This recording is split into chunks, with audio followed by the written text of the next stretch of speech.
कोई कहानी नहीं है। राजस्थान के एक गांव में आज भी एक ऐसा पेड़ खड़ा है जहां से जो भी गुजरता है वो कभी वापस नहीं आता। राजस्थान के एक सुनसान इलाके में एक पुरानी सड़क है। दिन में भी वहां कम ही लोग जाते हैं और रात होते ही वो रास्ता पूरी तरह खाली हो जाता है। उस सड़क के बीचों बीच खड़ा है एक विशाल बरगद का पेड़, इतना पुराना कि किसी को उसकी असली उम्र भी नहीं पता। लोग बस इतना कहते हैं, ये पेड़ 100 साल से ज्यादा पुराना है और जिंदा है। गांव वाले उसे शैतानी बरगद कहते हैं क्योंकि वहां जो भी रुकता है वो वापस नहीं आता। पुरानी कहानी के मुताबिक लगभग 100 साल पहले एक औरत थी सरला। वो जंगल से जड़ी बूटियां लाकर लोगों का इलाज करती थी, लेकिन गांव वाले उसे चुड़ैल समझते थे।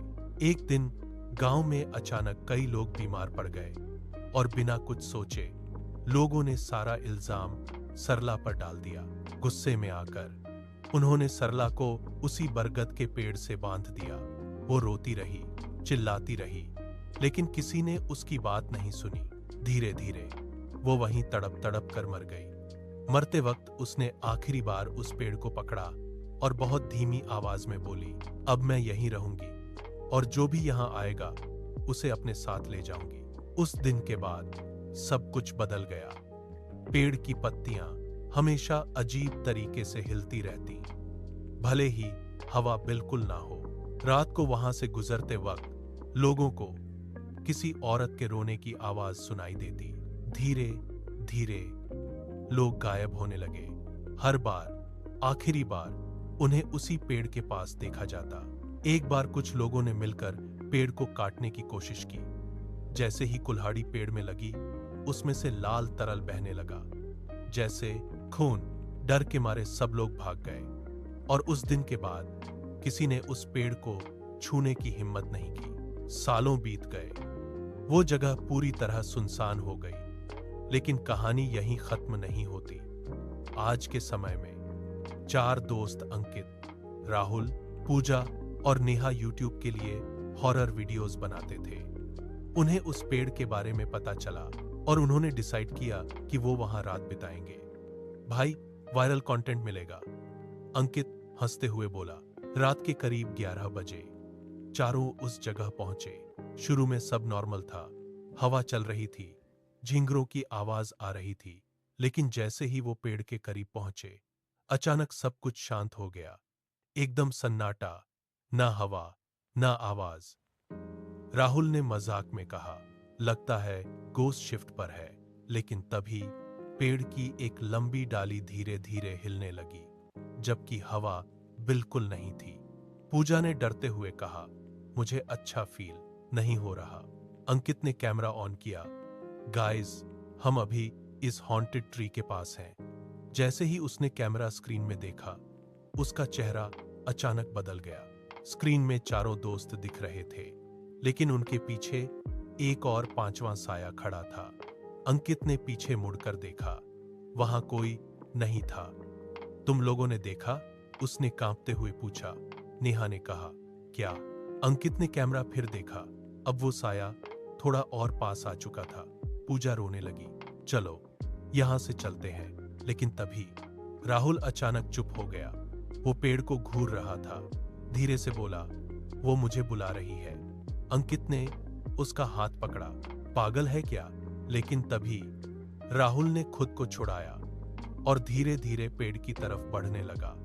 उसकी आंखें खाली थीं। जैसे ही वो पेड़ के पास पहुंचा, अचानक जमीन हिलने लगी। पेड़ की जड़ें धीरे धीरे बाहर आने लगी और अगले ही पल उन्होंने राहुल के पैरों को पकड़ लिया। राहुल जोर जोर से चिल्लाने लगा, बचाओ! अंकित और नेहा उसे खींचने लगे, लेकिन जड़ें उसे नीचे जमीन में खींच रही थीं। कुछ ही सेकंड में राहुल पूरी तरह गायब हो गया। तीनों के हाथ कांपने लगे। पूजा हिस्टेरिकल होकर रोने लगी। अंकित चिल्लाया, भागो! तीनों पीछे मुड़कर भागे, लेकिन जैसे ही उन्होंने पीछे देखा, पेड़ उनके पीछे खड़ा नहीं था, बल्कि वो और पास आ चुका था, जैसे वो खुद चल रहा हो। नेहा अचानक रुक गई। उसने धीरे से कहा, अंकित, वो देख। अंकित ने पीछे देखा। पेड़ की एक डाली से एक औरत लटकी हुई थी। लंबे बाल, सफेद कपड़े और उसकी आंखें सीधे उनकी तरफ देख रही थीं और उसके होंठ धीरे धीरे हिल रहे थे। अब तुम बचे हो। अचानक पूजा चीखी। नेहा कहाँ गई? नेहा गायब थी। नीचे देखा, जमीन पर सिर्फ उसके पैर के निशान थे जो धीरे धीरे मिट रहे थे। अब सिर्फ अंकित और पूजा बचे थे। दोनों किसी तरह सड़क तक पहुंचे। सुबह होने लगी थी।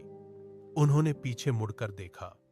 वो पेड़ फिर से अपनी जगह खड़ा था, जैसे कुछ हुआ ही ना हो। अगले दिन गांव वाले वहां पहुंचे। राहुल और नेहा का कोई निशान नहीं मिला, लेकिन पेड़ के पास दो नई जड़ें उगी थीं, जो बिल्कुल इंसान के हाथ जैसी लग रही थीं। अंकित और पूजा उस दिन के बाद कभी नॉर्मल नहीं रहे।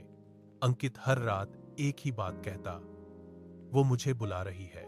और एक रात वो भी अचानक गायब हो गया।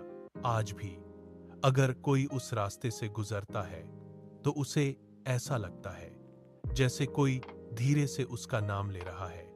और अगर तुमने जवाब दे दिया तो वो पेड़ तुम्हें भी अपनी जड़ों में हमेशा के लिए कैद कर लेगा।